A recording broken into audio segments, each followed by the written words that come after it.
भूत का हुलिया बनाकर रूही उगलवाएगी रोली से सच। जल्द ही नहार आएगा होश में, क्योंकि रूही जब रोली के मुंह से यह सब सुनती है कि उसने नहार को एक ऐसा इंजेक्शन दे दिया है जिससे नहार 2-3 महीनों तक ठीक नहीं हो सकता, तो रोली की इस हरकत पर रूही को काफी गुस्सा आता है और वह समझ जाती है कि रोली नहीं चाहती कि नहार कभी ठीक हो। इसलिए रूही नहार को जल्द से जल्द ठीक करने का फैसला कर लेती है, क्योंकि रूही यह बात अच्छे से जानती है कि अगर नहार जल्द ही ठीक नहीं हुआ तो रोली ऐसे ही सबकी आंखों में धूल झोंक कर नहार को नुकसान पहुंचाती रहेगी। जिसके बाद रूही फौरन डॉक्टर से मिलकर नहार के लिए एक ऐसी दवा लेकर आती है जिससे उस इंजेक्शन का नहार पर कोई असर न हो। लेकिन साथ ही रूही को यह भी पता चलता है कि रोली ने पंडित जी से यह बात सुन ली थी कि रूही की आत्मा इस घर में भटक रही है। इसलिए रोली इस बात को लेकर काफी डर रही है कि रूही की आत्मा रोली से अपना बदला ना ले ले। इसलिए रोली को सबक सिखाने के लिए रूही को कुछ सोचता है और जब रात के समय सब सो जाते हैं तो रूही सफेद साड़ी पहनकर रोली के कमरे के बाहर दस्तक देती है, जिससे रोली की डर के मारे हालत खराब हो जाती है।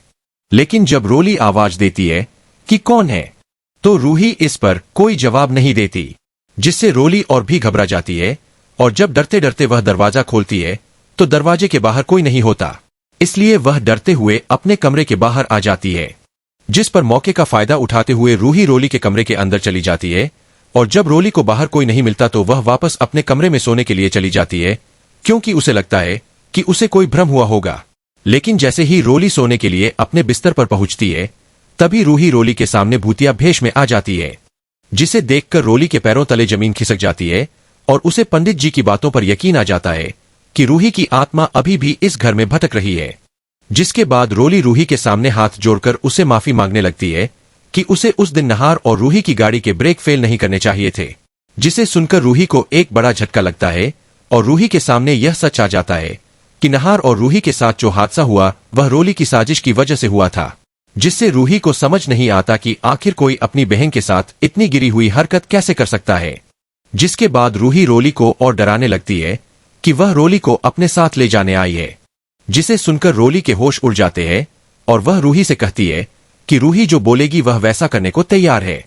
बस रूही उसे नुकसान ना पहुंचाए। जिस पर रूही रोली से कहती है कि अगर रोली ने अपनी गलती का पश्चाताप किया तो रूही रोली को माफ करने के लिए तैयार है। जिसे सुनकर रोली रूही से पूछती है कि आखिर उसे क्या करना होगा, तो रूही बताती है कि अगर रोली ने अपना सारा सच घर वालों को बताकर अपना गुनाह कबूल कर लिया तो रूही रोली को छोड़ देगी, वरना वह रोली को अपने साथ अपनी दुनिया में ले जाएगी। जिससे रोली रूही की बात मानने में ही अपनी भलाई समझती है और वह रूही से वादा करती है कि वह अपना सच घर वालों को बताकर अपना पश्चाताप करेगी। लेकिन सुबह रोली को समझ नहीं आता कि आखिर अब वह क्या करे, क्योंकि अगर रोली ने सच नहीं बताया तो रूही रोली को नहीं छोड़ेगी और अगर रोली ने सच में अपनी करतूत घर वालों को बता दी तो घर वाले रोली को पुलिस के हवाले करके उसे कड़ी से कड़ी सजा दिलवाएंगे। मगर तभी रोली नहार के पास आया कि आवाज सुन लेती है, जहां रूही नहार को बता रही होती है कि अब जल्द ही रोली का असली चेहरा पूरे घर वालों के सामने आने वाला है, इसीलिए मधुबाला और रोली हमेशा के लिए इस घर से बाहर होंगी। जिससे रोली को समझ आ जाता है कि रूही ही आया है और रोली को डराने के लिए ही वह भूत बनी थी। जिसके बाद रोली रूही के पास जाकर उसे साफ साफ कह देती है कि वह रूही का यह सपना किसी भी हाल में पूरा नहीं होने देगी, क्योंकि अब उसे रूही के बारे में सब कुछ पता चल चुका है। लेकिन अभी रोली इस बात से अनजान है कि रूही की वजह से नहार पर रोली के दिए इंजेक्शन का कोई भी असर नहीं होने वाला। इसलिए आगे जल्द ही रूही की वजह से नहार ठीक होगा और नहार खुद घर वालों को रोली की सारी करतूतों के बारे में बताएगा कि नहार और रूही के साथ जो भी हुआ उसका जिम्मेदार और कोई नहीं बल्कि खुद रोली है, जिससे रोली और मधुबाला को सलाखों के पीछे जाने से कोई नहीं बचा सकता।